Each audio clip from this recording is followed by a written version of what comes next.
Ako po si Lenny Pinlac. Dili po kami sa Purok 3, Enarado, Daraga, Albay. Pero po, ang nagpuna ko ng negosyo sa Barangay 7, Kamalig. Doon din ako nag-start sa GSAC. May mga friends po kaya ako na member dati ng GSAC. So, nung naisiyang ko yan to, tapos nag-struggle talaga ako doon sa sa puhunan. Ngayon sa akin nag-istorya ng friend ko na, oy, malang kayo dyan sa GSA kasi madali lang kung mag-avail ka ng loan, wala na ko na requirement as long as member ka. So within a week natawan po ako sa ito. So, nakadiretso ako nun sa pag-merchant ko sa Daraga. Tapos, ang wala maray dakil kapag kay puan puhunan, wala dakil na requirements.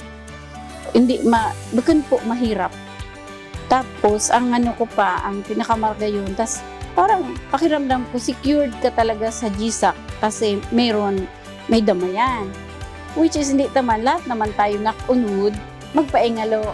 So, parang secured ka bagang pamilya mo, hindi na masyadong mahirapan. Ganon, ma'am. Yun ang mga ang nagugustuhan ko maray sa GSAC.